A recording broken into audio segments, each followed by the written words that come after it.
Good evening. Good to have all of you here. Aloha. I'm Reverend Tim Lytle. I'm the senior minister here at Unity Church of Hawaii. So we welcome you here. There are restrooms right down the steps. Women's is on the left, men's is on the right. And if you need help with anything, please let me know or let any one of us know. I first want to acknowledge, and I'm aware of this every day, that the land where we are, the Aina, is very, very sacred land, and we give thanks for this land. We give thanks for the first peoples, the indigenous people of Hawaii. We give thanks for all of those ancestors. We give thanks for all of our ancestors that have led us to this point. And we give thanks for this time, this space. We recognize that the land on which we are is really not ours. And we recognize the source from which it comes and the Hawaiian people and the Hawaiian culture. And we acknowledge all of you. We have wonderful panelists up here who will be introduced. And Tadia Rice will be our moderator. Yeah, give it up for Tadia, who organized this event. And I don't know if there's still snacks afterwards or not, but I hope you got some of the snacks. We had some refreshments down here. I don't know. There may be still some down there. All right, okay. And I also want to welcome you to this place that's a very welcoming, safe, and sacred space. Unity, while being based on the life and teachings of Jesus, draws also from universal spiritual principles from around the world that are all in alignment with one another. And Unity believes that we are all one. We're all one family. That we are better because you are here. We're better because you're here. We're better because you are here. That all of us have something to contribute. And so tonight we are gathering at the table. Now they have tables, literally, but we're all gathering at the table to learn from one another about generational trauma. Many groups here have experienced generational trauma, and we'll be learning and talking more about that in ways of approaching that and experiencing some healing with that. And this last Sunday, I talked about moving from trauma to transformation and triumph. So I hope that as we look at this whole experience of trauma, that we learn, we grow, we stay open, we are in heart coherence, and we want to welcome our live streamers. We're live streaming this tonight, and it will be archived on YouTube and Facebook, Unity Church of Hawaii. So you can send that link or send that information to others if you'd like them to see this. I advertised this also with Pacific Health Ministries. In addition to being senior minister here, I'm also a chaplain with Pacific Health Ministries. And so we have numerous chaplains who are watching or who may come in person because we want to learn more about generational trauma. Thank you for being here. We bless you. We recognize the presence that you are. We recognize the light that you are. Thank you for being you. I will now turn this over to Dr. Cynthia Lynch, who will say something and then introduce Tadia Rice, our moderator. everything in the light. Mahalo, thank you all for being here tonight. My name is Dr. Cynthia Lynch. In my day job, I'm a professor at HPU. But I also serve as the president of the Interfaith Alliance Hawaii. And as the Interfaith Alliance Hawaii, our mission is to be a healing voice in Hawaii, to bring faith traditions together, to dialogue, to bring civic unity and respect to one another. And so from time to time, we host these events. We are looking forward to hosting about 5 of them next year in association with other faith traditions on various topics that are meaningful to our spiritual lives, but also our civic lives. As we live in turbulent times, we need to find ways of navigating. Our ancestors found ways of navigating to come here and to survive and to thrive, and so that's what we will do also. So I want to remind everyone to please turn your cell phones off, and I will give a warm welcome to Tadia Rice, who is our moderator this evening.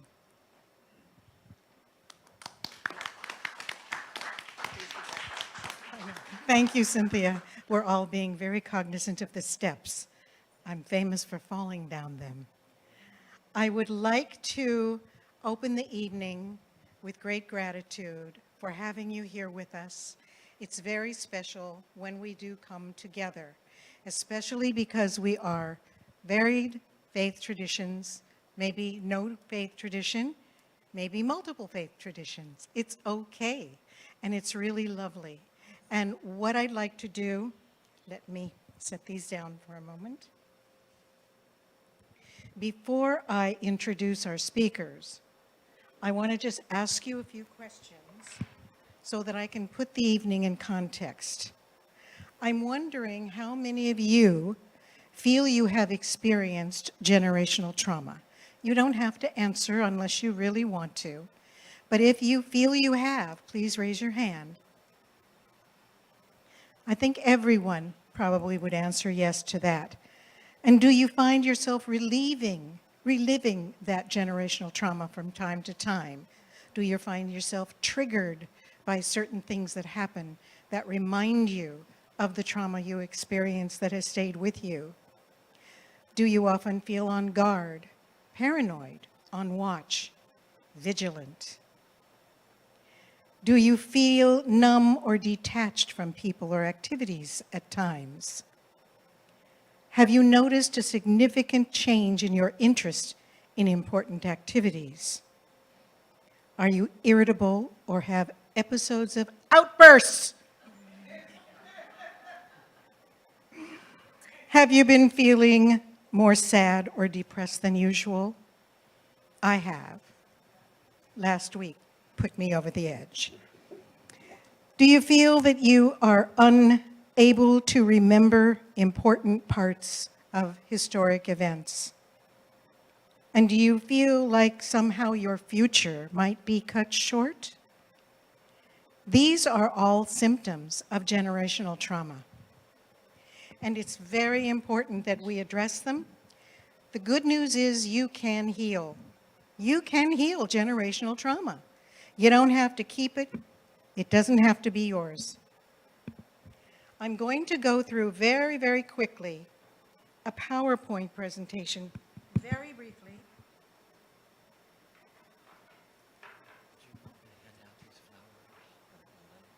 Yes, that would be lovely. Thank you.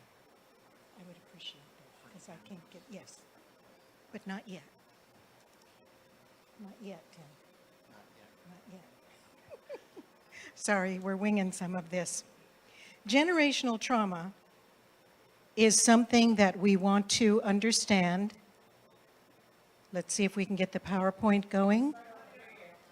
Oh, where I can't see it. Okay, let's see. We need to go to the first slide, Sean. What is generational trauma?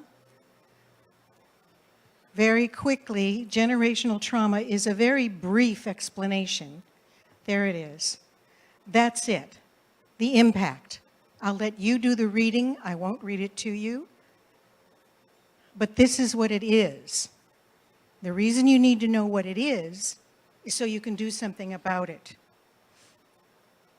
Next slide. Oh, I've got the thing. What's wrong with me? Sorry.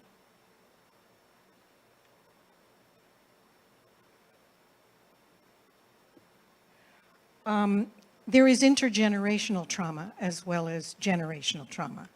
So do any of you know if your grandparents went through the Holocaust? Or if your great-grandparent was enslaved in America? Or if somehow you had forefathers who were colonized, maybe lost their lives? Stories get passed down, and we take those stories, and they stay scientifically in our DNA. And once your DNA is altered, every descendant after you will have that marker in your DNA. There's evidence of generational trauma. There's codependency, hypervigilance. I don't know where my slides are going. Sorry, folks, very sorry.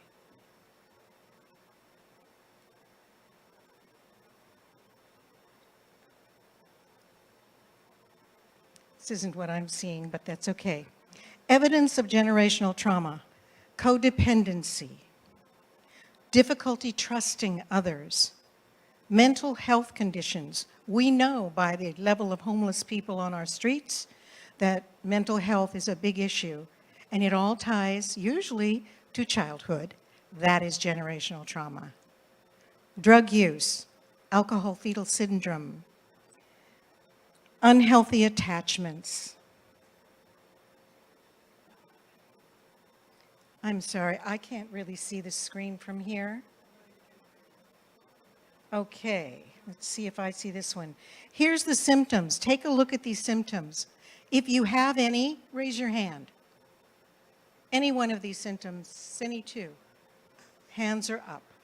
We all have these symptoms. These are examples. Anyone who has forefathers and mothers who were enslaved anywhere in the world, Holocaust survivors, genocide survivors. All around the world, these historical events have occurred, and they haven't gone unnoticed in the children of these people who suffered so much, and even the children's children of those people who suffered so much. Mental issues, again, we talked about that. We're all very familiar with these, and if you know anyone who is on the streets, you know that they suffer from all of these.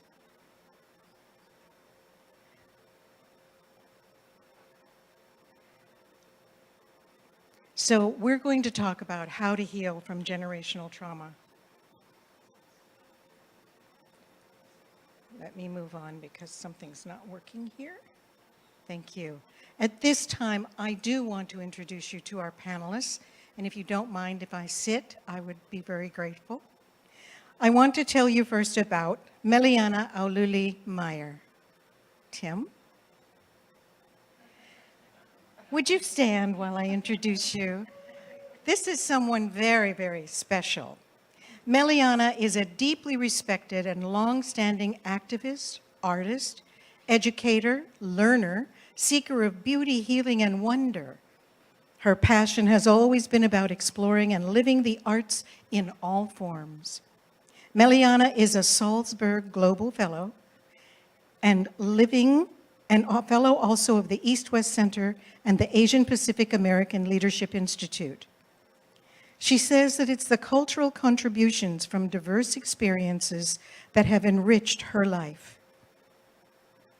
Meliana says that multiple perspectives on the world has helped her learn Ike Makawulu, and she'll talk a little bit about that.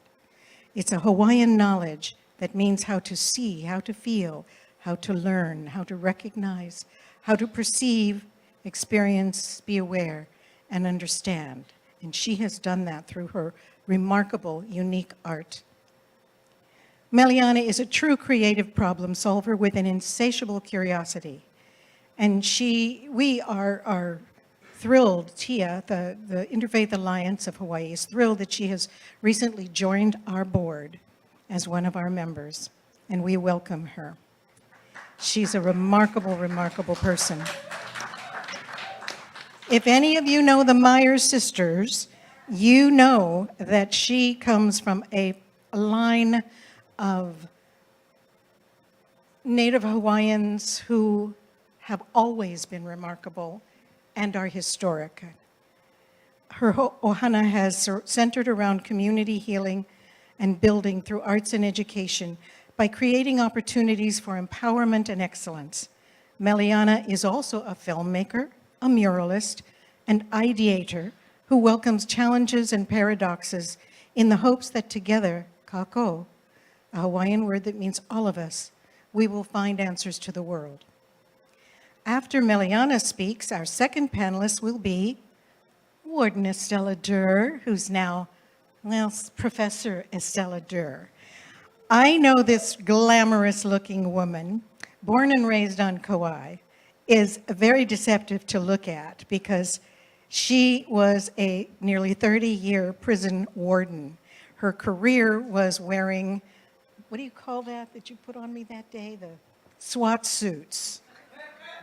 I actually got to put one on.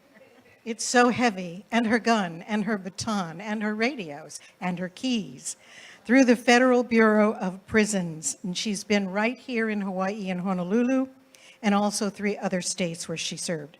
She retired just this year after an amazing and successful career where she witnessed riots, staff assaults, suicides, murders, hunger strikes, and baby deliveries. That pretty woman right there handled it all.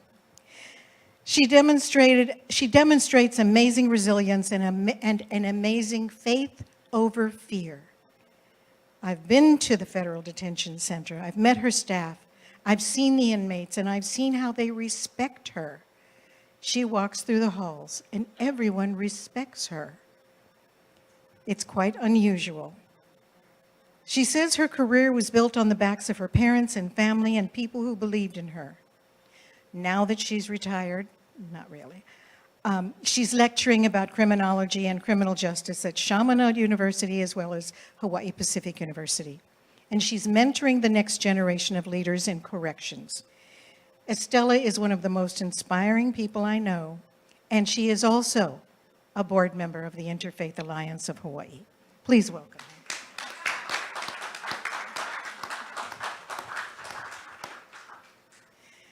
There is so much to say about our next guest panelist, Dr. Catherine Waddell Takara. I could write a book just introducing her. She is a pioneer performance poet and activist. She's also the founder and CEO of Pacific Raven Press, where she is engaged in national projects and publications.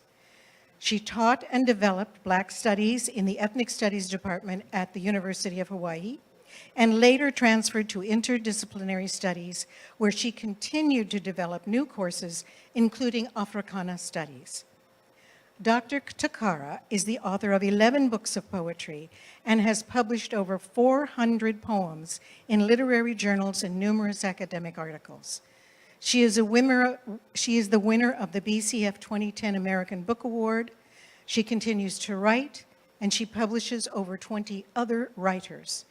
She remains a traveling performance poet in demand, and she often visits China and West Africa. I turned it off. What's happening? Turn off your phone. I turned it off. See, I will embarrass you. I will call you out. Okay. So she just returned from West Africa last year. I want you to know Dr. Kara is also the recipient of the University of Hawaii Board of Regents Outstanding Teacher Award. And she is a 2-time Fulbright Scholar, Fellow. She is a Dame Knight in the Orthodox Order of St. John Russian Grand Priory.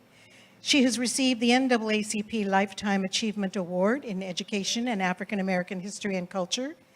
And in 2019, she was distinguished as one of America's history makers. Please welcome Dr. Takara. Last but not least, we got a man. Jose Barzola, who I love like a son. He is one of the Interfaith Alliance's advisors, and we so appreciate him. Many of you may know him. He is a conflict and peace specialist in the Office of the Provost at University of Hawaii, Manoa. And within that university community, Jose coaches people in conflict, students in conflict. He coaches conflict with educators. He's a mediator, a facilitator. He gathers information. He's an active listener for students to voice their concerns.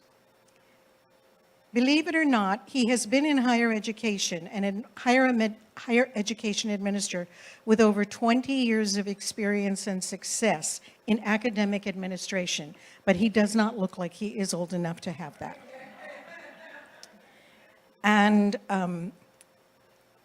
he has been active in the Matsunaga Institute, Seeds of Peace, Conflict Resolution Alliance, the Institute for Climate and Peace, Hiroshima Atomic Bomb Museum, the Nagasaki Foundation for the Promotion of Peace, the Pacific Asian Affairs Council, and several others, where he organizes and facilitates community dialogues around the topics of diversity, inclusion, social justice, equity, migration issues, and peace building.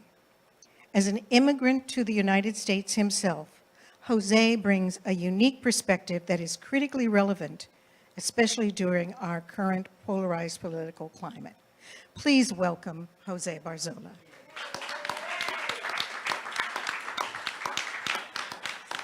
Now, I will tell you, I gave each panelist the same 3 questions to answer.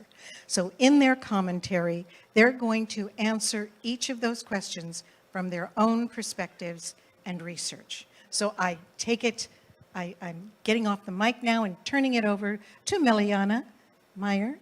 Thank you so much. Mahalo. Aloha mai kako. I just wanted to welcome you all and offer an oli, because that's what we do. This is an oli that has to do with the gladness that I have seeing you all. And it's, I have a wonderful teacher, his name is Keola Lake, and Kumu passed years ago, but our halau still meets, and I'm honored to be here. This is the season of, do you know this is the season of Lono? We have 2 seasons in Hawaii. We have Kauwela, which is summer, and Ho'oilo, which is our winter or our wet season. So these offerings here were brought by my dear friend and colleague Vernon Viernes, and this represents so much of what tonight is all about, which is the fruits of the land, our limukala, our pa'akai, our olena, our ulu, and it's all symbolic and representational, and our ava and our sacred waters. There are prayers up here afterwards that you're free to take as well from my dear sister Miley's shop at Native Books. So let me offer this oli for you. O nauni ka halame ka lehua, e halele hua no hiana ka noi. O ka uno nia e alo ine e li ane ho io.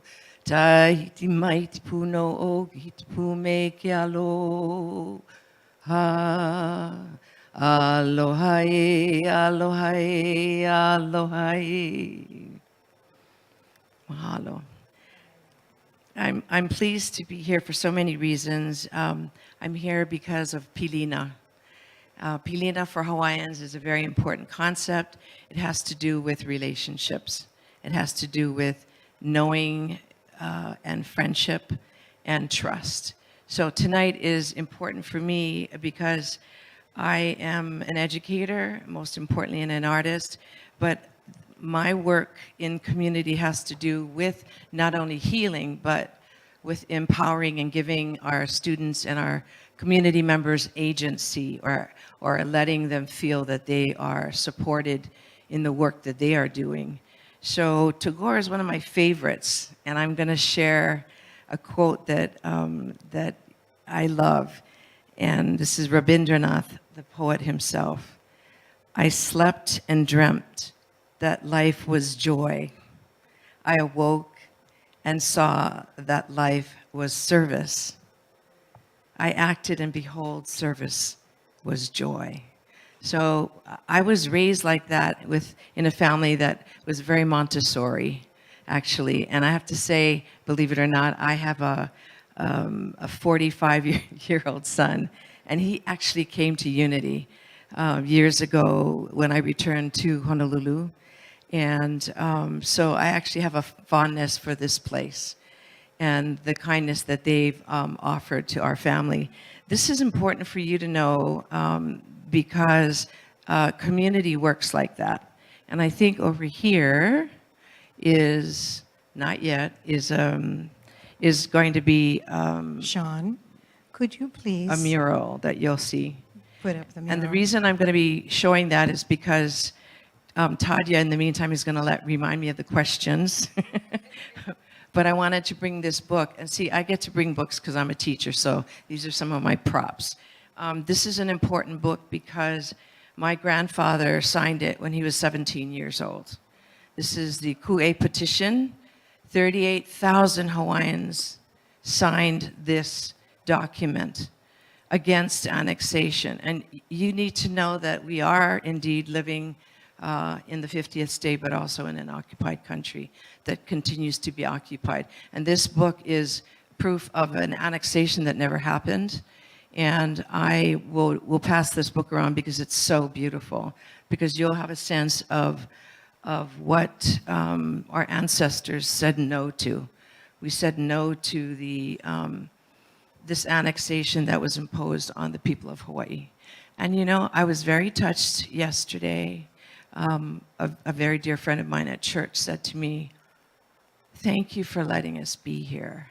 And you know, that isn't for me to offer or to, I honored her mana'o, but what I learned from her was that she just had gratitude in her heart for being in a beautiful place like Hawaii. And I honor and respect the truth that she is able to understand. And don't mind me, I was one of those ADHD kids who couldn't sit. So for me, walking around is a good thing. I also want to share that for the work I do, this is the secret ingredient, or one of them anyway, is to find out your history. Because believe it or not, I did not know, I was not taught my history. My second language is French. I did not grow up speaking Hawaiian, nor did my mother. She did not speak Chinese either. But I can tell you what's important for you all to know is that the work each of us does matters. So I'm here to remind you of that. I'm also here to remind you that creativity is the key to problem solving, to doing the good work that we need to do. This is a mural. It's a double-sided mural, and it's really a lot more beautiful in person, but I wanted to share this with you tonight because it answers this notion of generational healing for me. Because as an artist, what can I do? I can give the talents and the creativity that I have to others so that hopefully they can heal as well. So that is what I want to offer to you tonight, and let you know that this mural is at St. Clement's right now, and it was in, another church, the Methodist Church has just picked it up and it will tour with the Methodists. But what's exciting about this is it's really beautiful in person. It's 6 feet by 20 feet, so it's very large. And I had the privilege of working with my dear friend, Ed, right here, Young. So he and I went to the Parliament of World Religions with my Baha'i friends, and we had a blast, okay? We got to bring Hawaii to that, and Cynthia as well, and a group of us. So this is our sharing from the islands. This was part of our sharing. This is a mo'olelo of thoughts and stories about Ike Hawaii. And on the other side of this mural, by the way, it was created by 6 of us. I don't do any work by myself because that just doesn't make any sense to me. And it's important that you know that, because what we're trying to do is build community. And in that building, this is the privilege that I have.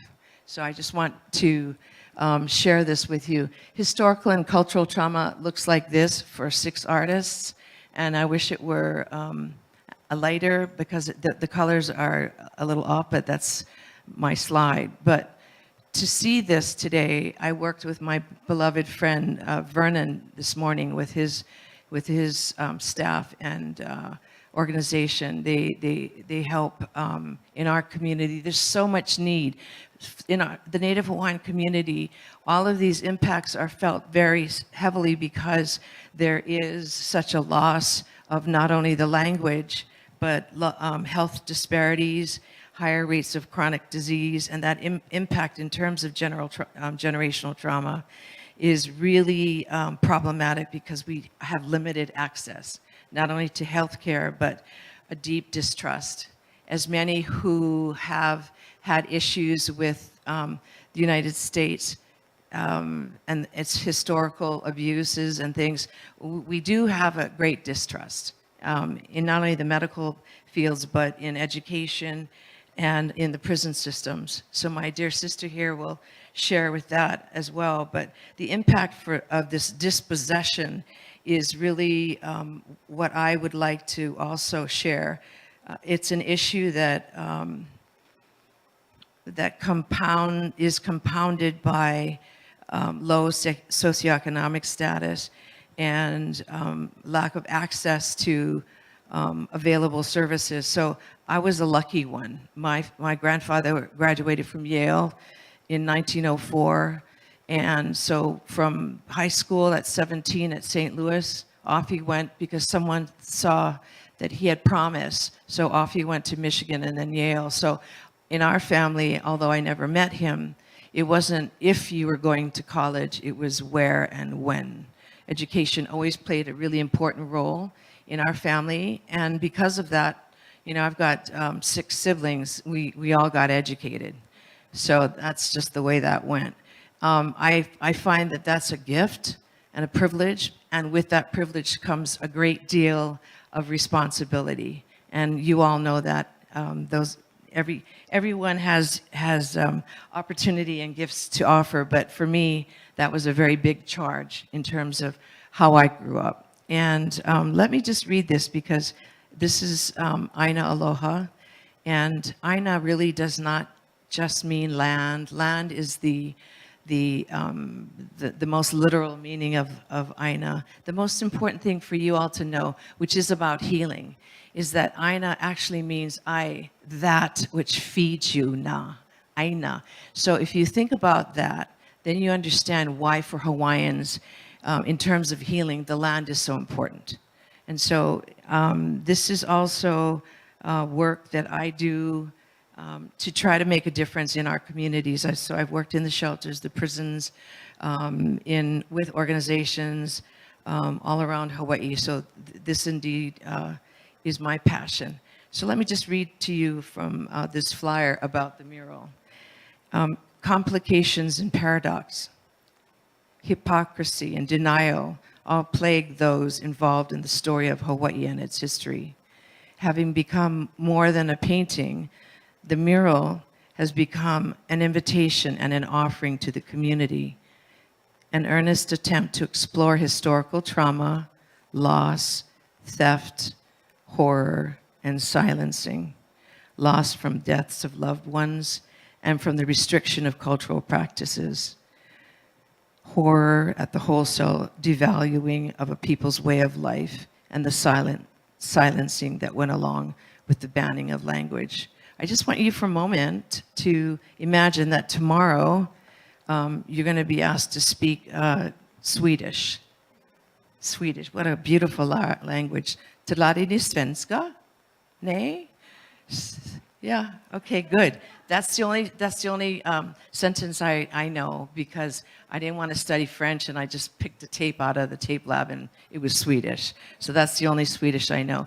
But for Hawaiians, could you imagine what a traumatic experience that must have been? Not understanding not only the language but the rules, everything that was changed. So for me, it was also a genocidal experience because it was a population collapse. 80%, upwards of 90% of the population gave up its spirit, so to speak, through disease, through pestilence. So for me, our family does this work because I think that's what my mom wanted us all to do. My dad, I don't know about my dad, he was a great guy, but he was a hard worker. But my mom really played deeply into our work in community. So I just want you to know that we end up healing generational trauma by doing the work. So that's my message to you all now, that each of us has talents and skill sets that we just need to apply. And I just wanted to thank you, because I know it's a short time and I'm just going to pass this mic, but there's so much more to do for each of us. I brought all these books just to show you, once you find out your history, you will never go back. And then what you will be doing is looking for the truth. And we call that Oya I'o. And I'o happens to be God, Spirit. So we are looking to the essence and the absolute righteousness of the truth. So on that note, I just want to thank you all very much for this opportunity. And I'm going to pass the mic. Don't pass it quite yet. Yes. I just want this audience to know that the woman who stands before you comes from a long line of very special wahine. Would you please share who your ancestor was? Well, she was a confidant of the Queen. Her name was Aima Navahi and Joseph. So they were royalists, and she garnered all of these petitions. She and Kuahilani Campbell, they went, and they sent their people out to, and this was before computers, before cars, before telephones, before anything. So the fact that there are 38,000 names on that book that's going around is a testament to the love Hawaiians had for their country. And that is to continue to be, yes, I mean, she was a confidant of the Queen's. So it's a privilege of mine to be doing the work and continuing the work, and I thank you very much.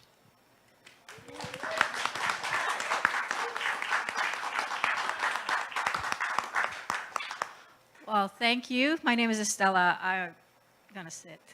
But thank you for that dynamic introduction. Yeah, healing, when you learn who you are, you do heal. And thank you, Tadia, for inviting me to be part of such a esteemed panel up here. How did I get up here? Well, it was a question over lunch, right? I believe. But basically, when the question was posed, can you speak about Filipino women and generational trauma? I'm like, well, yeah, I'm atypical of that. A little plantation girl from Kauai, born and raised, who suddenly became a warden at a federal detention center, because stereotypically, what do wardens look like? Anybody? Tall white male, right? No, you got a short Filipina girl. But my name again is Estella, and I'm the oldest daughter of first-generation American immigrants from the Philippines. My parents' story started in the 1960s, where my dad became naturalized via the U.S. Army draft, and my mother later becoming naturalized in the 1970s. I was born and raised on a plantation on Kauai, in Makaweli.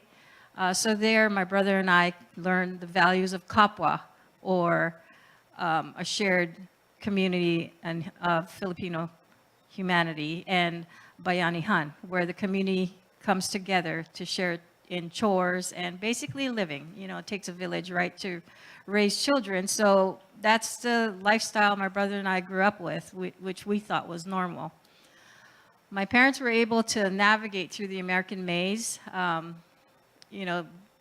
working in the sugar plantation. My dad did, and my mother worked multiple jobs as a housekeeper with the hotels and also a janitor. in several little banks on Kauai.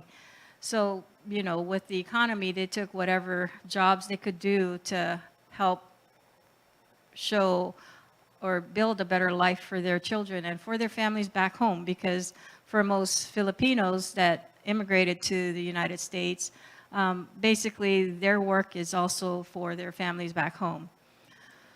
So their Filipino cultural values were sacrifice, resilience, and silence. And that's basically what shaped my life and career. As children, that's what we knew.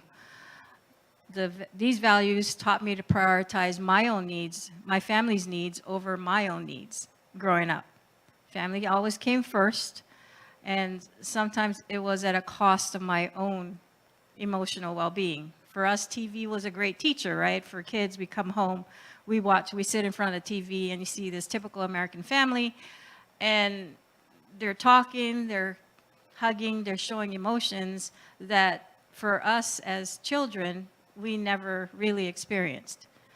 So something as simple as a hug was not known. I love yous were not freely given. But what we later learned when we grew up, or at least when I grew up, was, you know, my parents couldn't give what they never received. So that was a hard truth for me to understand. And breaking that cycle with my daughter, I made sure she got the hugs and the I love yous and the constant chats, sometimes more than she needed. But, you know, as a bicultural, when you think of, when I was looking at different excerpts online, bicultural Filipino, you know, American with Filipino influence. I say I was a tricultural, atypical American Filipina because I also had to navigate Hawaiian culture living in Hawaii. It was way different. It wasn't on TV either. So just kind of navigating that and learning that since the age of 10.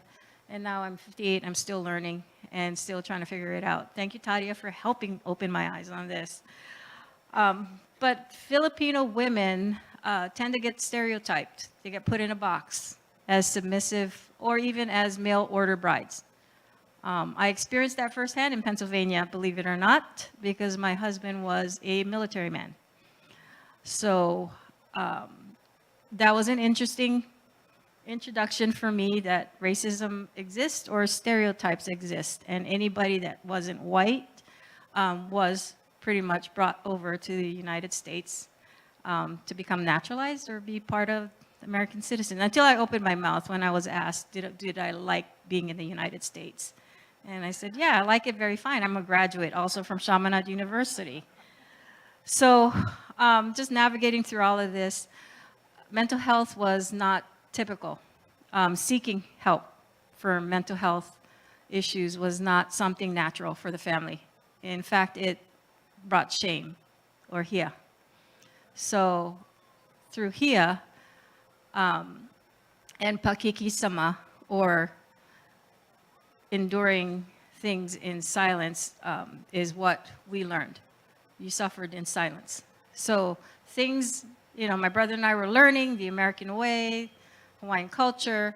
Dr. Asuncion, a Filipina psychologist, kind of beautifully put it together and said, healing requires embracing both our cultural traditions and the deeper practice of kapwa, which is defined as the understanding that our shared humanity and the trauma we've inherited.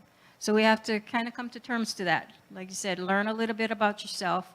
And she also cites Dr. Kovar's metaphor of the Filipino jar or banga. We're like a jar. And we're deeply rooted and our emotions are tied into our core or our loob. So the sacrifice, silence, and resilience that my parents taught me as a child is part of my core. It's not a weakness, it's my source of strength. And it's also the way I embrace who I am. So resilience and adaptation are also how we keep things polite, careful, and distant, allowing us to function in social spaces without exposing our deeper selves. So we hold a little bit of ourselves. We're not very open. And it's something that obviously I had to learn because my job, I can't be in a little shell As the warden, I don't, you know, you'd have to be assertive. And learning all that was something that, you know, I had to kind of make as part of me. So embracing vulnerability takes courage, and in helping us find that balance, creating space to honor our full selves and foster deeper relationships, leading to connection and healing. Now, with insights such as Dr. Kovar's and Dr. Asuncian's work and platforms like this, we can create space for healing. And thank you for inviting us into this safe space for healing and for allowing me to speak about this, because I would never have really put it into context what my parents went through and what I went through and still going through in learning and accepting who I am, fully accepting who I am. And I like to end with a quote from Jose Rizal. You and I got quotes going on. I love quotes. Anyway, who was a Filipino nationalist and a hero. He said, "A person who does not remember where he came from will never reach his destination." So thank God I learned where I came from, or I wouldn't have reached this beautiful back home, came back home to speak to all of you. So it is with immense gratitude that I stand proudly on the shoulders of my immigrant parents and all those who paved the road for us. Maraming salamat po. Magandang gabi. Thank you and have a great evening.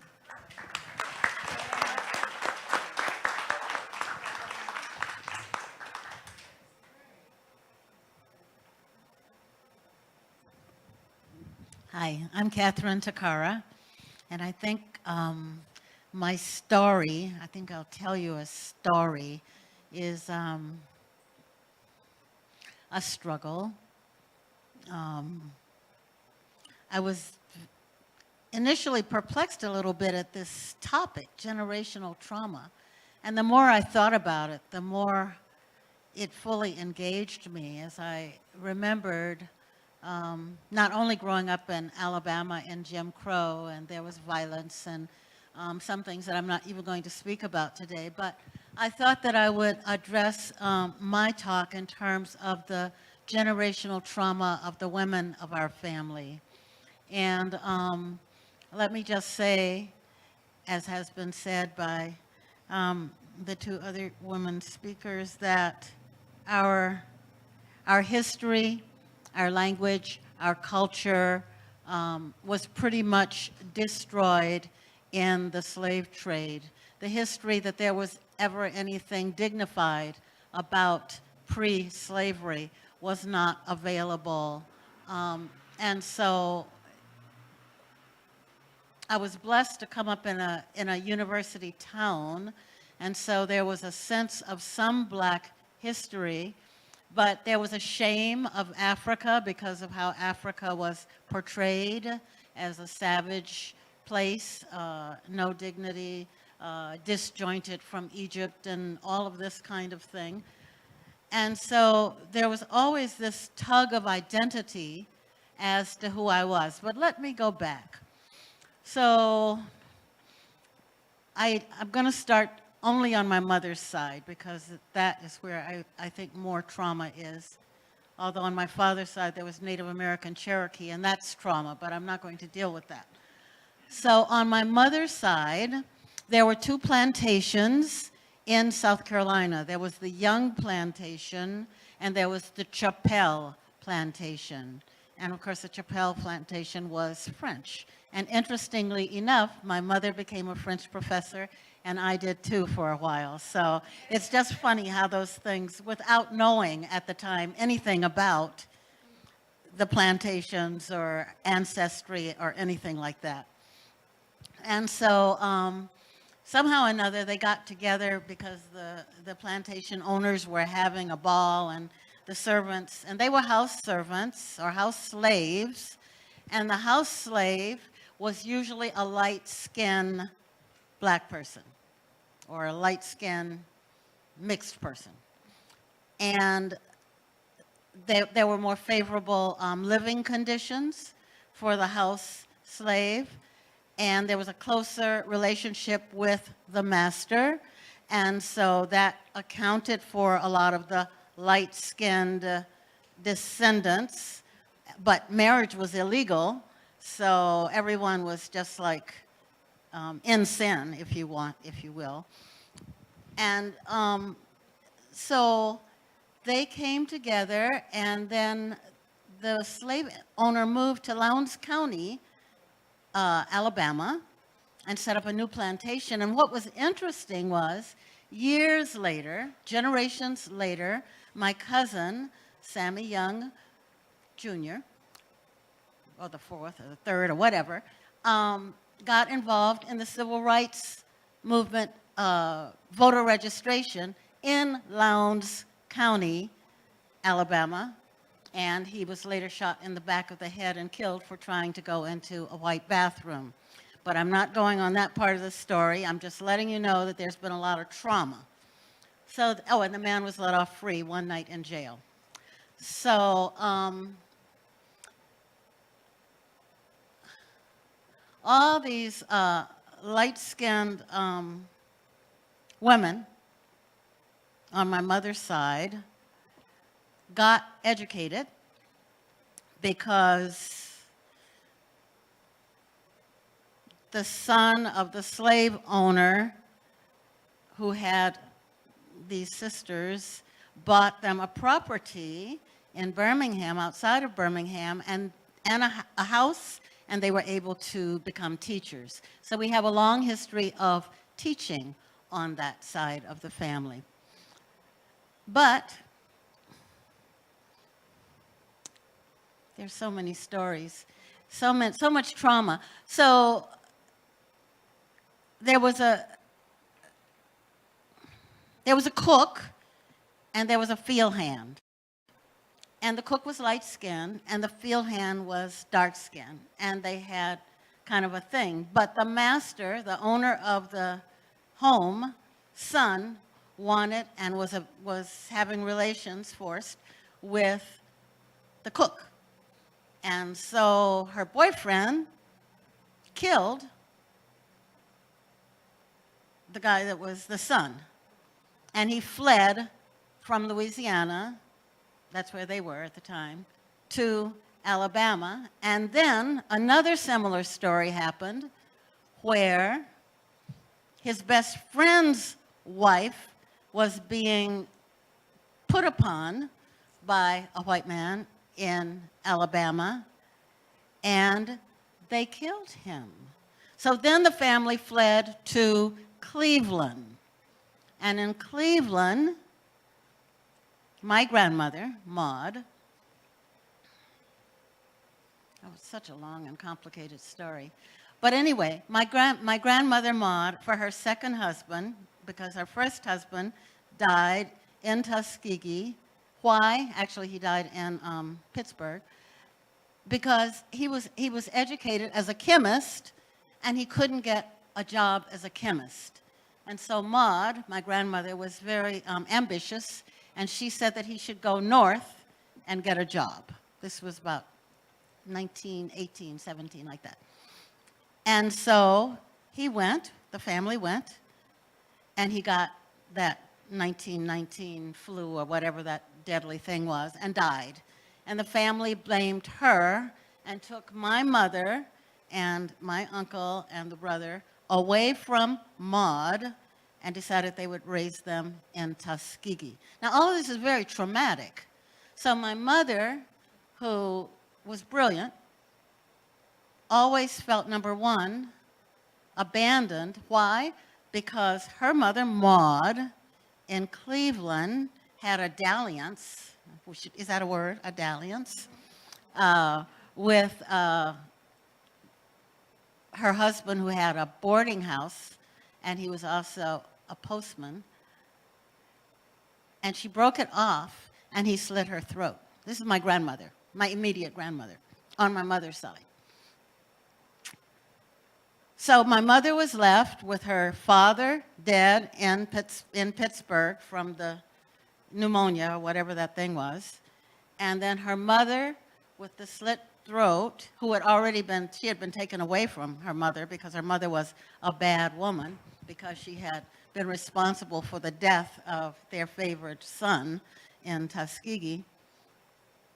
So anyway, so it goes on and on. But what I'm trying to say is there were all of these traumatic events for the women on my mother's side of the family. Some of them were due to color, the color thing, the color determinant, or, yeah, colorism.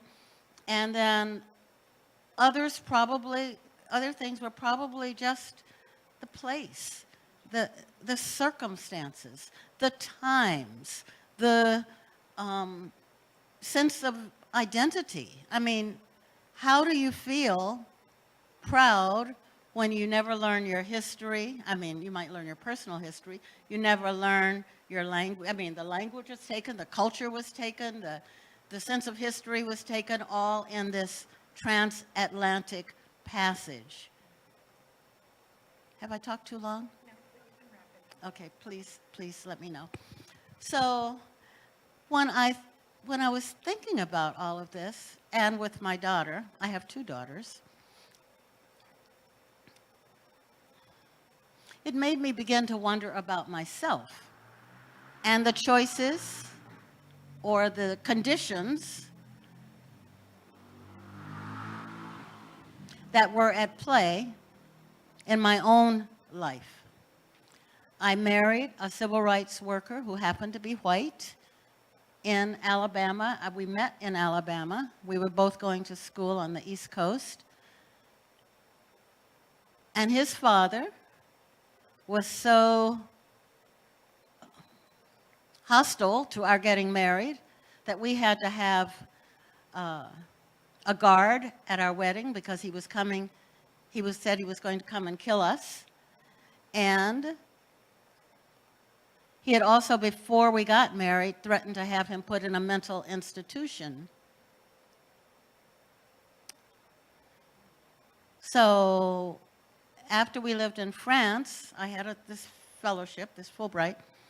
We went to Berkeley, and then Berkeley, of course, was the time of the 60s and the Black Panther Party, and I happened to know someone. It was my first contact when I got there, and it was very political, but then I was married to a white man, and then there was a Black Power movement, and then there was all the conflict and so we decided to come to Hawaii.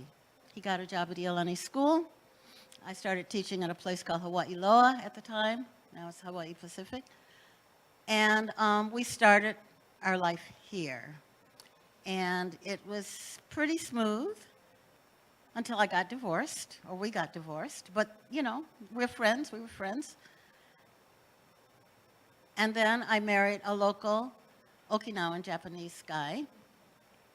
And we're quite different. But in terms of availability of Black men here in the islands, oh, by the way, my research at the university was the history of Blacks in Hawaii, so we won't even go there. But that's very complex in itself. So it has made me, I guess you could say, feel like an outsider. I've always been an outsider, and I think to be a writer and a successful writer, and maybe even an artist, you have to be an outsider and be the observer. And so I live in beautiful Ka'awa between the mountains and the sea. I'm greatly influenced by nature, which is my peace and my temple. And I write. And I find my inner joy.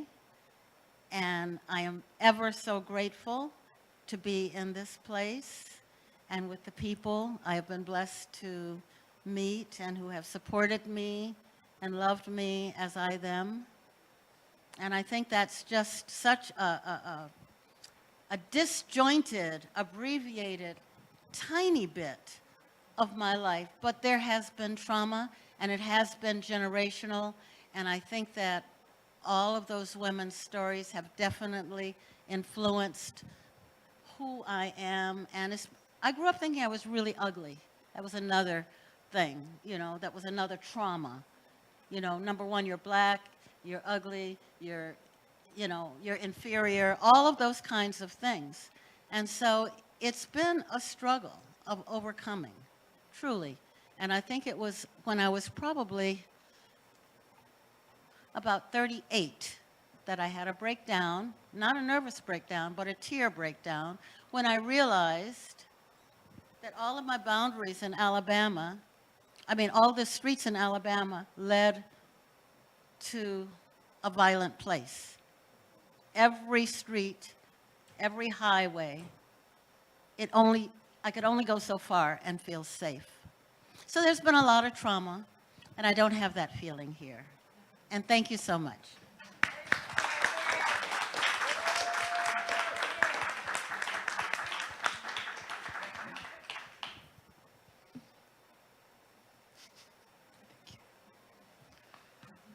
The Peace Man coming up. Well, thank you so much for this opportunity to be here with you all and to share this beautiful stage with you all as well. I'll start with a story. I like the stories. So I'm Jose Barzola. Yes, there's what my day job is, but really what I love to do is build community. And I see that I'm on the right panel because that's a lot of what we continue to do, we've been doing, we continue to do. A lot of what I love to talk about is how do we develop healthy, positive relationships. But it took a while for me to get to this space. I realize I like to reflect upon like the dominoes of life and that led me here. You know, when I was asked to talk about generational trauma, it's actually this past summer, someone reached out to me. I'm on like all the socials. It was via Instagram, asking me to. It was a speaker. I would love to give a talk. You know, you can moderate on intergenerational trauma in the Asian American Pacific Islander community. And from there, it's been one conversation after another, and here I am today. Healing is the other word that keeps coming up for me this year. So I guess it's a year of generational trauma, but then the healing that comes along with it. So to go a little further back, so I'm originally from Peru. At a very young age, immigrated to the Northeast in Connecticut. But even before that immigration, you know, just understanding the family and the ancestors, and especially since I've been here in Hawaii, I've had there's been an opportunity for me to kind of take a pause, reflect upon my heritage. There's the Quechua indigenous to Peru. There's the Spaniard colonizers. Then there's also the Italian, the Chinese. Just about a week ago, I was in conversation with someone, and we did the math, and I am fourth-generation Japanese as well. So just once more, going back to the identity piece, connecting with the identity. And my journey has been one of that specifically. When I studied, the work that I do, it's all interconnected. I think that's really at the core of it all. But even, you know, yes, I was born in Peru, but understanding that, or for folks who may not know, it's a very large country. You know, my grandparents actually came from the mountains, so which not much work is out there, so they had to go to the city for work. So that in itself is a migration in itself, having to leave family behind, having to learn new ways, having to adapt, pivot. And so it's been, you know, something that generationally has, you know, moved along.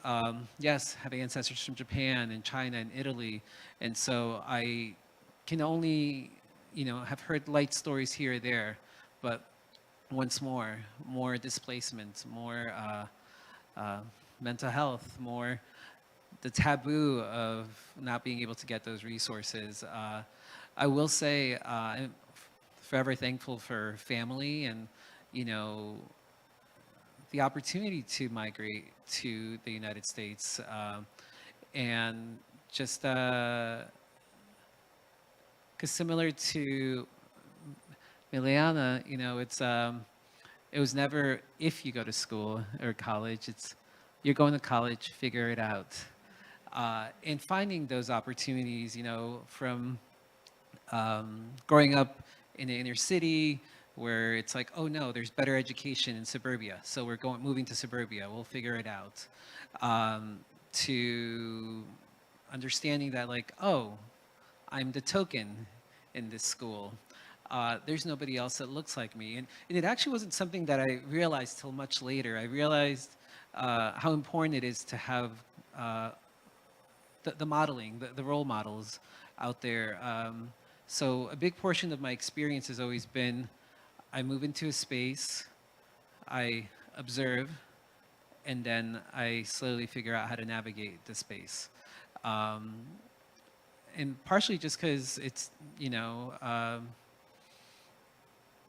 so yeah, that was from middle school to high school, and then going to university once more, being a token. They have cultural centers there where all the people of color can kind of congregate, basically. And it wasn't something that I knew about until in like my junior year, I discovered it. And I was like, oh, there's people here who practice similar traditions, like you go into a room, you have to greet everyone. It's not just like, hey, how's it going? All right, the awkwardness of it all. So there's but you find role models along the way, and I, studied as a Spanish major, anthropology, Latino studies. Once more, identity, trying to figure out who I am. So part of the healing process has been this journey to, understand myself, and also finding some really good role models and realizing, oh, I can get a degree and continue to work in higher education and kind of give back to folks who don't know the right answers to ask. For a while, I was an academic advisor.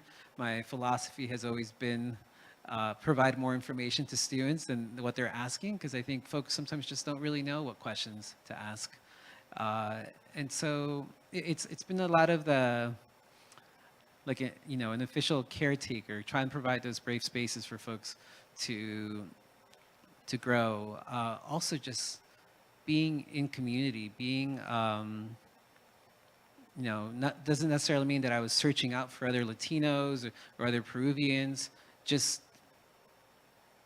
a big portion of my journey has been exploring ways to build bridges, figuring out ways to collaborate, understanding that we shouldn't just be coming together when something bad happens. We should be doing this more often.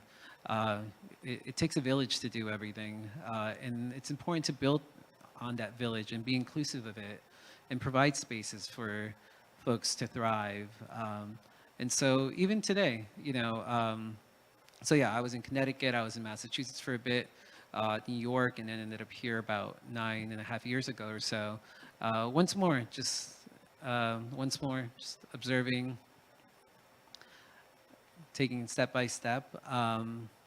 I never thought I'd go into this like peace building field. It was just one of those things that when it came up, I was like, oh yeah, makes sense. And I think what I love about it is that, and what I try to encourage folks to think about is, how can we shift our perspective? And you all here are peace builders in your own right. It's just a matter of understanding what are you doing to build those beautiful relationships with your community? What is the kindness that you display, whether it's opening a door, whether it's dropping off some food for someone who's not doing well, letting someone pass when you're driving. We're all in it together. And I think it's just a matter of letting folks in on that conversation. That's part of the healing process for me, having these larger conversations. I started these virtual talk stories about 4 years ago during the pandemic, and it's been a beautiful way to also just learn about communities here, near, and very far away, providing a space for through our cultural talk stories about indigenous communities around the world. And the more I have more conversations with folks, I realize, yes, we have lots of beautiful things that make us unique, but if we actually start talking to each other, we might figure out we have a lot more in common than we realize. And so yeah, that's part of the healing process, is providing space for those dialogues. And the part that people don't really like to hear many times is like, it takes time. It takes time. You need to devote we're in a rushing world here where we want to figure out what's the Band-Aid, how to fix things really quickly. But it takes time just to listen to people, I love all the stories that have been shared here. I actually spent some time in Montgomery, Alabama in October 2019. So yeah, every one of those streets has a story. There's a plaque everywhere. I've never been to a place that has so many plaques. Yes, I went to that, yes.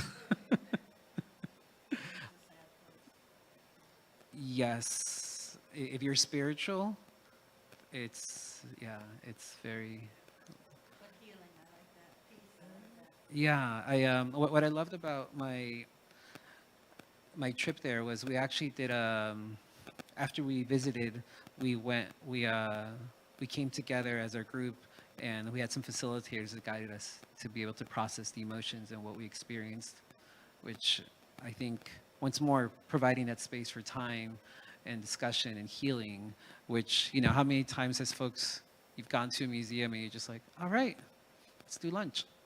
And maybe you don't even talk about what you just experienced. So just think about those shared experiences that you're having with folks, and make sure to, have further conversation about them. Especially, we have a lot of missed opportunities. But yeah, well, I'm getting I think, no. Are you Pao? Yeah, I think I can be Pao for now. I imagine there'll be some questions. Yes, Thank and you, before thank you. we go to questions, thank you, Jose, very much.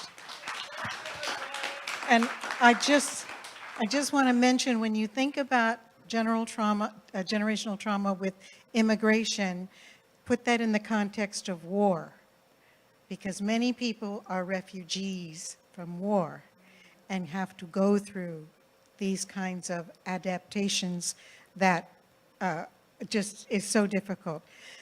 Mr. Sean, would you please go to the second to the last slide? As I said earlier, you can heal from generational trauma. It is possible. And we're going to have a slide up. When it comes up over here, let me know, because I can't see it. How to heal from generational trauma. And all of this will be on the Interfaith Alliance of Hawaii website. Is it there? Yes.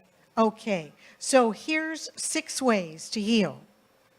Take a look at that, because I want to leave time for questions for the audience. On the next, there we go. This is how you heal from generational trauma.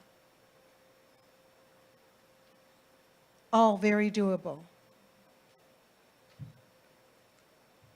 I think, Jose, you were talking about a lot of this in your own experience.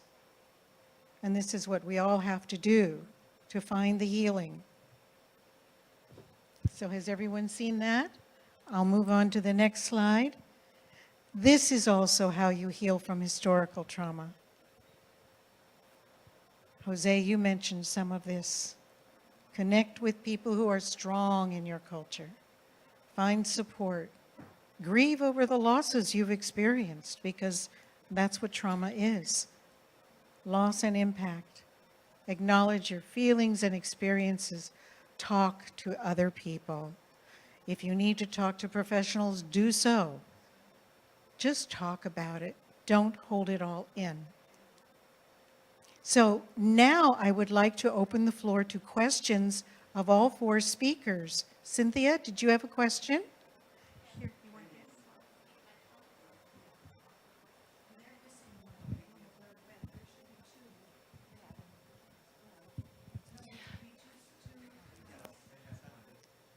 So this has been wonderful, and thank you very much for your comments. So a couple of things. I went to UMass Boston, and we went to Peru for our spring break, but was a working thing for our final papers for humanities. And so we stayed in fincas. We didn't stay in hotels. Paulo Freire talks about coming from oppression, and in your transition of coming out of oppression, your first example is to become the oppressor. And then he goes on to talk about other things. Tom and I lived in Mexico, in San Miguel de Allende, in Guanajuato, which is probably the most conservative state in Mexico. And there are a number of indigenous communities there, Otomi, Chichimeca, Toltec. And in befriending and talking to some of them, they talked about masking, and that you would never know the real person because they had a mask for every person or type of person that they had to interact with. So I'd like to hear your comments about masking in your own personal life or in your healing in talking to other people.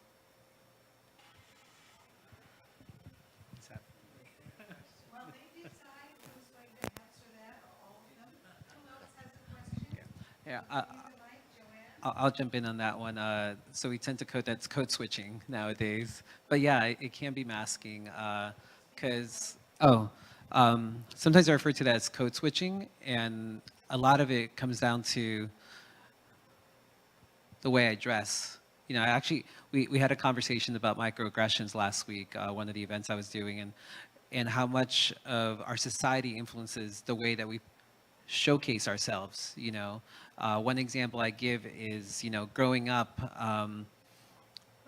we would have those like sweaters from Peru made out of like llamas, and which are like these beautiful, you know, woven sweaters that you would, nowadays you get at like a fancy store for hundreds of dollars, but we would just have it because that's what we grew up with. But kids can be mean, and they're bullies. And so I at some point just decided like, oh, I'll just wear a hoodie, you know. So how do we change our personas? And there is different ways that I will speak, you know, in the workplace here. But I will say, as time goes on, some of that masking, you kind of shed those masks and those layers, because I find that, you know, you realize, what's the point? You know, it's like, this is me, and I'm hoping that folks they either accept me for me or, well, you know, in time, we'll find. But yeah, I don't know. I wonder if other folks want to jump in on this. I think that for masking, there's been a lot of masking in the Black community. Obsequious behavior, so as not to threaten people that thought that you had a certain place. Laughter as a buffer, or smiling is kind of a mask thing. Dressing up to counter the idea that you can't afford to, or you'll be looked down upon. My mother would never let me go barefoot or be dirty, or, you know, any of those kinds of things, because it was the mask. She wanted me to have the mask to be more acceptable. So yeah, I think there's been a lot of masking in the Black community. Today I'm kind of masked. I dressed up. I'm not in my tawdry garden clothes, but anyway. Pretty similar. Girls wore dresses, guys wore slacks and shirts. So, and girls wore jewelry, and that was basically something that the Filipino women would be dressed up, dolled up, and I, as a kid growing up, as soon as I got slacks on, they stayed on. So I guess I was a perfect candidate to be a prison worker. So, you know, the masking for me, you know, kind of denying how I grew up, and then just wearing what I wanted to wear, what I felt comfortable in. And it goes on, I guess, as we evolve or just kind of do what makes us feel comfortable with ourselves. And just quickly, all of us wear masks. I'm absolutely positive of that, whether we're in theater or not. And I think for my mother, she was orphaned very young, so she was raised by a bunch of Belgian nuns. They're the cutest little nuns in the whole wide world, but she thought she was white. So my mom, those are other issues on the subject of masking, because those are her role models. So I think, endemic, etic, whatever, those things are there, whether we see them or not. And yet the DNA part, the generational trauma, is something that just does continue until you're able to either recognize it, read about yourself or it, and just realize that we have to, each of us, do our own good work. So then the masking can be put down. But I'm absolutely positive all of us go through that kind of experience. At least that's from my personal experience. I think there's a question in the back. Yes, thank you. Good evening. I'm Joanne Tachibana, and I'm delighted with the topic here. Hello, Pete. Thank you for the invitation also. But we belong to the interfaith. But I hope that a future trauma one would include the Japanese American trauma generational, because that's, of course, my third generation. And my parents were traumatized because of the war, and their parents were immigrants, right? So I'm hoping that this dialogue continues, because just understanding where you're all coming from has been such a valuable wake-up call too. But masking, we grew up we had a very violent family, but nobody knew, because we studied hard, we went to school, we were A students, me and my sister, but at home, we were threatened to die any day of that's all masking. That's a code of silence that we grew up in. So I look forward to a future conversation. Thank you. Let me ask a question of the audience. If we did another one of these, would you tell a friend and come again if we had different panelists? Tadia, could you wait just a minute? We're live streaming. They can't hear you. Oh, I'm sorry.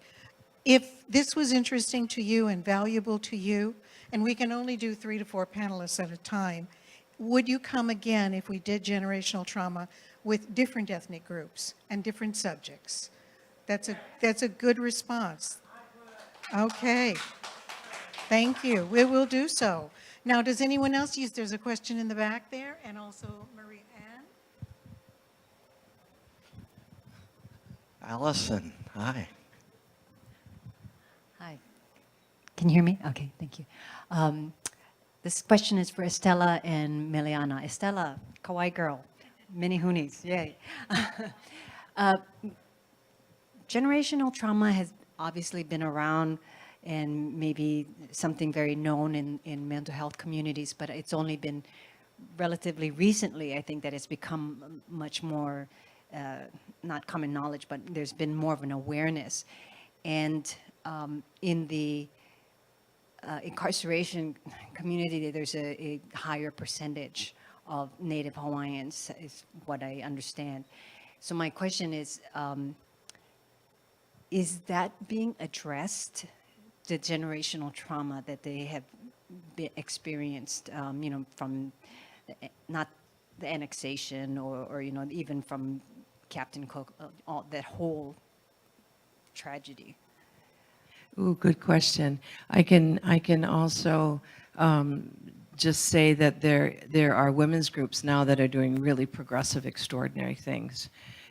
Things that 5 years ago weren't happening. Linda Lingle's leading a women prison group in terms of government regulations and getting education into the prisons. And Tadia and I are on that with a whole number of others. Lots of education, and things are turning slowly. It's a large system. And let's just face it, most of these systems, all of them really need an overhaul, and they were not really set up for people to succeed. We were just asked to, all of us somehow, toe the line, be good little worker bees and don't ask questions, and God forbid you should be curious. So we're doing the work now, all of us. Those of you in the room, I'm sure you're feeling that change is happening, but I'm going to let Estella talk about what's also going on, except she just retired. Thank you for that question. It is needed, and then the cool part about teaching corrections is I learn things backwards, right? And women in corrections or women, or incarcerated women, are the forgotten prisoners because there's such a small population that a lot of funding goes to the males.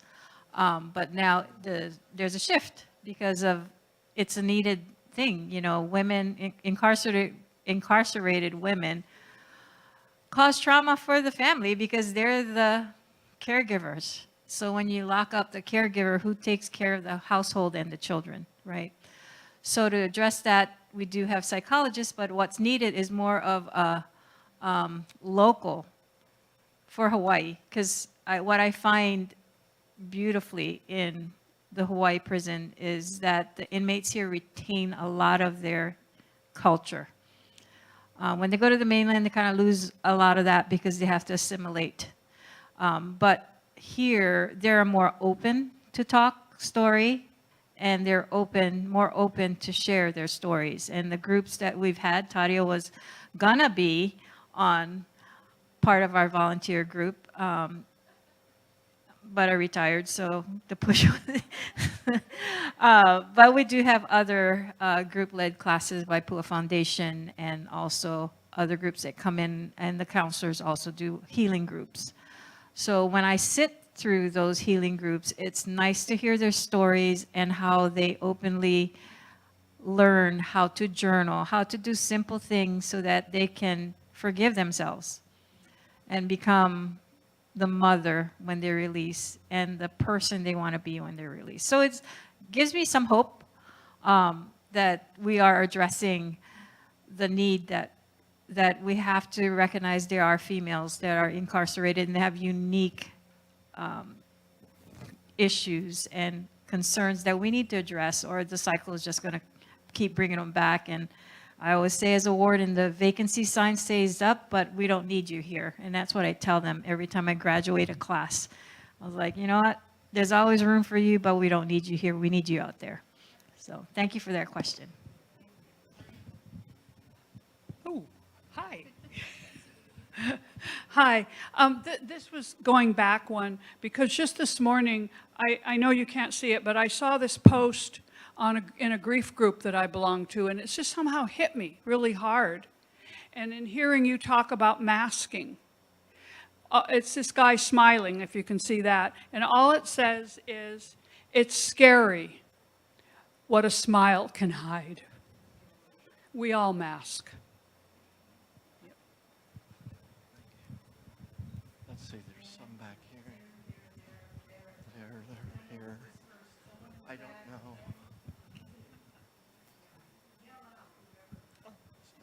Oh, thank you. Sorry. Oh, hi. My name's Estella. And I have a question for any of the panelists. It's in regards to resisting whiteness in the workplace or the field that you work in.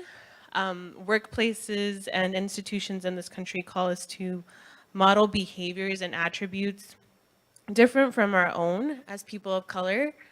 And so if we want to succeed and be accepted in the workplace, we practice professionalism through a set of standards by which we are measured. And that standard is often whiteness. So as you have each grown in your own respectable field, how have you resisted that? I'll do that. I started my prison journey in Allenwood, Pennsylvania. So I was basically one of 2 Asian Pacific Islanders. So I headed that program for the prison to bring more awareness and to see what they were interested in learning about Hawaii, or what we came from, who we are. And the interesting thing was fishing was big in Pennsylvania. So back then was let's go fishing. I remember I brought VHS was big back then, so that I'm dating myself. So I used to bring back recordings of let's go fishing stories, and then the names of the fishes, you know, the Hawaiian names of the fishes. And it was interesting to them. And I was like, wow, this is kind of cool. So just kind of educating people and being in the front of it, although I was voluntold to head these programs, for me, it was like, okay, if it's kind of cool you want to learn about where I came from or what we are. And I think just doing that creates more acceptance and kind of allows them to ask you the questions. So for me, I had to step out of that shell because, I was kind of quiet back then from Kauai. So you don't say nothing, you kind of head down and keep going, right? So for me, it was a growth thing. So it was a positive thing for me also. It's a great question. And look at this face. I mean, this is a Hawaiian-looking face to you. So it goes both ways. I've been in Hawaiian communities, born and raised where my family is from in Hilo, and asked, hey, we never invite one haole, so it's hard because if you're going to be judged by the look and the skin color of your skin, mina mina in Hawaiian, right? And I just want you to know that that might be a dominant thing, whiteness in that context, but here everyone's a minority. So I find that refreshing. And I also tend to build alliances with like minds and like morals and values so that there are one or two of us who can stand together. And if that doesn't work in terms of your essence, you got to find work and purpose that feels good to you. So if it doesn't align with your worldview, just keep looking for places and people, and you'll find them. But you got to ask the universe, because we're in a church. But I just want to say, universe is so good, nature is so good. There's so many ways to ask, and your kupuna, your elders, will respond, because that's what I believe. And with the crazy projects that I've gotten myself into, let me tell you, I work them overtime. So just go to them and do that work that you love versus, being in a situation perhaps where, you have to toe somebody else's line, because you're talking to an artist. So we're not real followers per se, we're not sheep. But anyway, I'm hoping that helped. I was working in an institution at the university, and most of my students had never had a black teacher. And I'd say this is back in the 70s and 80s and 90s and early 2000s, and most of them had maybe only been in a class with one or two other black students. And so it was a whole nother ball game. I tried to create or to share knowledge that would be relative to human experiences, and yet at the same time share the uniqueness. I felt very lonely at the university because there were hardly any black faculty, maybe 3 across the whole campus. Now maybe there are 8 or 10 at UH Manoa. So it's still kind of a lonely place. But my thing is the humanness of us all and what everyone has been talking about, building community. And so just to do the best that I could in those circumstances, I did speak out, and I was not favored for that. I was known for speaking out, saying we need more African Americans on campus because it doesn't feel like a community here in terms of individual relations. But yeah, just to be as professional as I could, that was my task.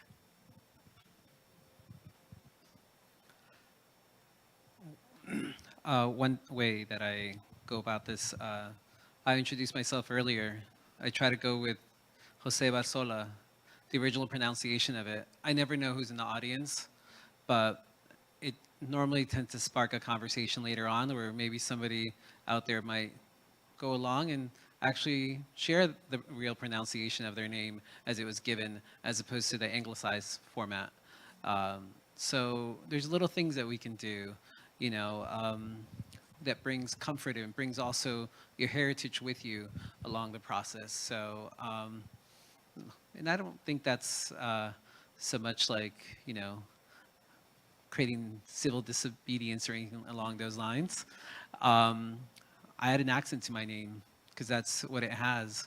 I try to make sure, you know, I sign it off, and it actually leads to interesting conversations when people email me back and they're like, "I'm so sorry, I have no idea how to put this accent on your name. I tried copying and pasting it," and so it just leads to further, you know, that consideration and that caring and kindness of folks. So little things like that, you know, that I think can go a long way. So yeah, just I think. And I think we are really blessed to be in this space here in Hawaii where we can have those further conversations. So yeah, I'd say just make time for it. That's really what it is. But yeah, similarly at the university, I don't think it was until maybe about a year ago that I finally I'm in a room with another Jose and we happen to be sitting next to each other. Like most of the times I fulfill someone's life goal of meeting Jose. And because they're always like, "Oh, you know Jose?" "Yes, I know Jose." And it's like, I'm the only Jose they're talking about. But yeah, also when I was in New York, looking at, you know, I was working with first generation underrepresented students, and the only other Jose's were in the janitorial staff. I was the only person that spoke Spanish, and that's the major language of our students in a whole division. You know, admissions would come over and ask me to help them out when parents would show up who only spoke Spanish, so I can like talk to them about the college that we were at. So, you know, there's lots of spaces where I've found myself where it's like, oh, it's you know, it's an opportunity to shine and showcase who you really are. So just, you know, look for those opportunities, I think. We have one back here, we have one up here, and we have one up here. Okay. Mahalo. Aloha. My name is Lucana Hernandez. Mucho gusto, Jose.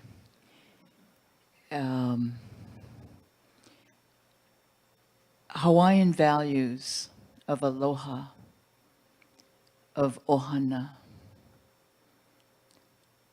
of ho'oponopono, making things right. Earlier, you spoke about the system, and I'm seeing a need to create a new way, a land-based, aina-based treatment, aina-based focus, where we help one another to forgive, to connect with the aina, to connect with ourselves, our bodies, which we've disconnected from, our hearts. And these values are universal. They're not just Hawaiian. And Hawaii as a piko for healing, as an opportunity. How can we support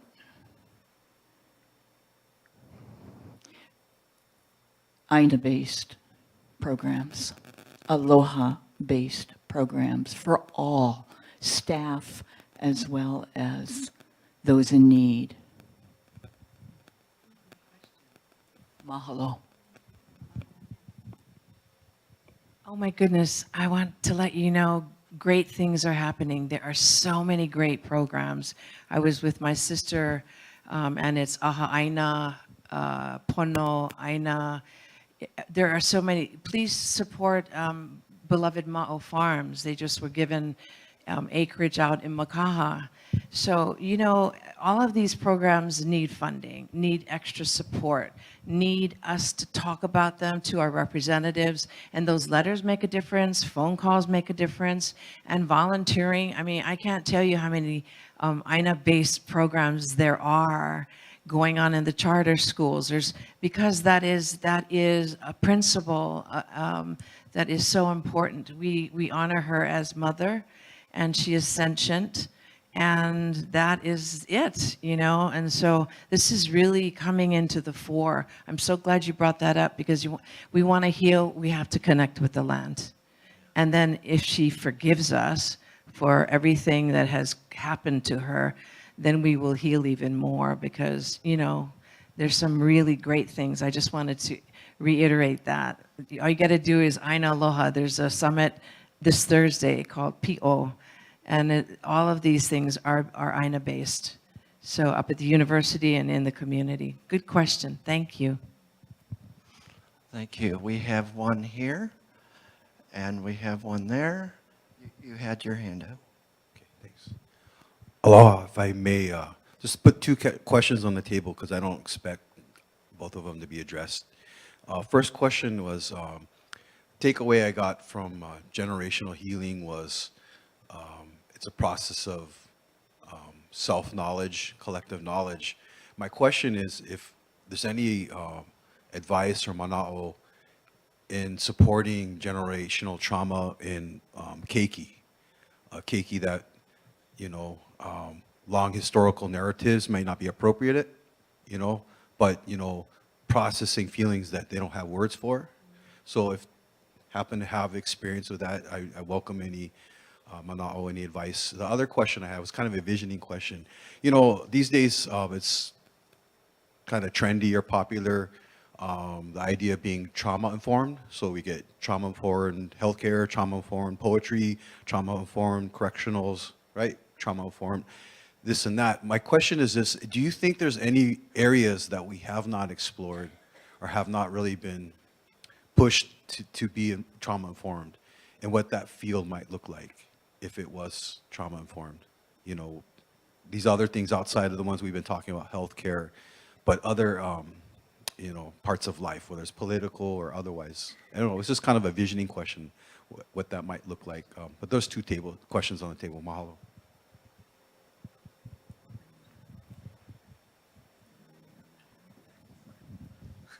Pass it along.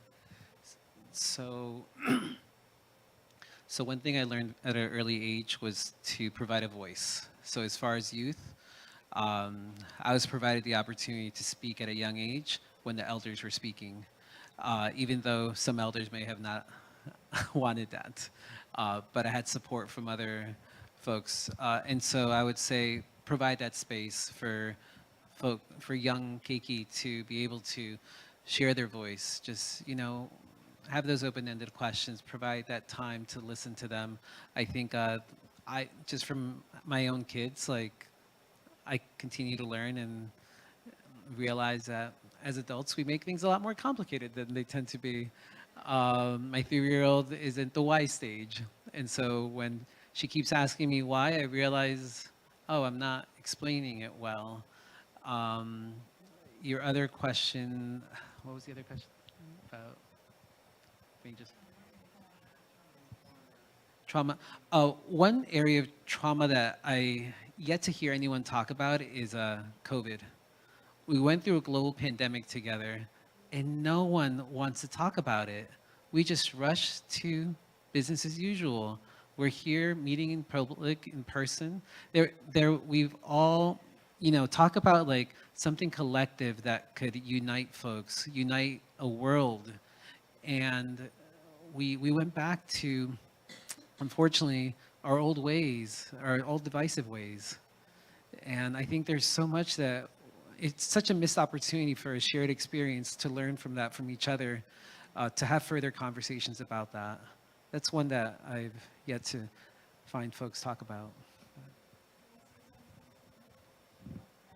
Just briefly for the children, I always took my children to events, whether it was to seminars or programs or rallies or whatever. I would always take them, and even if they could not absorb everything, they got something, and it was a group that they were, rather than putting them in the daycare or putting them over here, there, or the other. And then the other thing about trauma, well, I'll just pass. Thank you for that about COVID. We'll do one on COVID. That's the trauma of COVID. You're very, very right. I just wanted to say one thing about children. We don't know what every child is experiencing, who we meet, wherever they are, even our own, our nieces, nephews. One thing that is critical is whenever you meet a child, passing them in the grocery store, wherever, they're screaming, they're hollering, they're in the basket having a fit. If you have an opportunity to tell any child that you happen to interact with, you are so beautiful. I can see you are so smart. Oh, how wonderful. I wish I had a little boy or girl just like you. You don't know what they're going through at home. Believe me, it's problematic. Unfortunately, the newer generations, the younger generations, are not taught the psychology of children. They're not taught how to raise a child. We weren't. Why do we think they would be? So just laud that child, because if they hear nobody else's voice in their lifetime, they may remember that a perfect stranger saw the light in them. It costs you nothing. So simple. Ed, did you have a question? Well, Ed does, yes.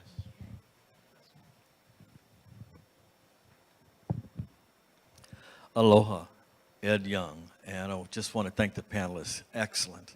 I wanted to say that for the next topic of the next session, health. I was going to a Blacks in Government convention in Tampa. I got to Tampa, but I had to leave because my foster son passed away. But the session I really wanted to be there was African American men's health, why they resist going to the doctor. See, and so, and I had a first cousin who didn't say anything until the very last days. He had colon cancer. Didn't say anything until finally it was so bad that he didn't last. But he didn't say to his own wife, to his own daughter.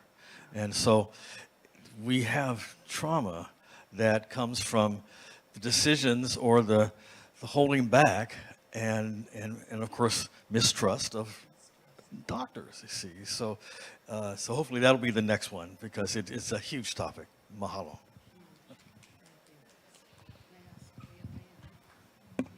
Time for more questions. I know there's one here. I just wanted to remind you, Ed, that it's across all cultures, men. If anything I can offer in terms of an equality, because Hawaiians actually do that really poorly as well, but we have aspirations of understanding our completeness with Hina and Ku in terms of energies, the masculine and the feminine and the intermediary. So what we're trying to get at is all of that, not only trauma, but the bravado and the machismo, and it's prevalent in all of our cultures because men, it's hyper-masculinized in capitalist culture, and what it is, let's just face it. Anyway, there's so much more conversation for that one. We'll leave that one alone. I think I have 2 cents rather than a question. Thank you so much for being here. It's wonderful. Listening to all of you, I was born and raised here. My dad's family came from Germany around the Horn in 1883, so my grandmother was actually born on Kauai. But my dad met my mother in Chicago. She's from the South, so I've got all this Southern stuff that I have inherited, if you will, plus my German background, which means, oh my God, World War I, World War II. My dad, when he found out he was part German, he just didn't know what to do with that. So, and then the other thing that came to me was when I left here and I went to the Midwest, to Chicago area, to school, to college, I was local. And I would say, oh, hi. And they'd look at me like, oh my God, I haven't been introduced to you yet, or something like that. I don't know what it was.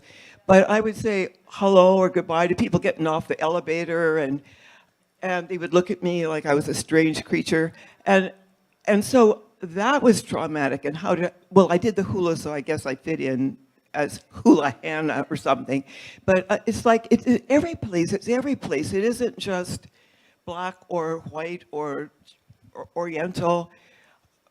You know, World War II, my dad was a Pearl Harbor survivor, and his nurse was from Japan, and she was in tears because she said, "I'm so sorry, I don't know what to do." I love that woman. So it's not, it's universal. It's not just, and kids can learn this from the time they're very, very, very small. And yeah, it's wonderful. So we start with the children. Thank you. Chip. Chip. I like this gentleman's comment over here earlier about, are there other areas we could be looking at to have this kind of dialogue? And it just struck me, Joanne, as you started to speak, we, I think, are overlooking an opportunity with our culture, and I'm going to say young children that are carrying these games of war in their hands and a telephone. And I think we could have a dialogue around that for the next 50 years. I'm reminded of one of our people here in the church, Steve Okino, who's been involved in your work, actually, who introduced to our men's group the whole concept of compassionate, what's it called? The Nonviolent, compassionate communication. Well, that too, but it was really,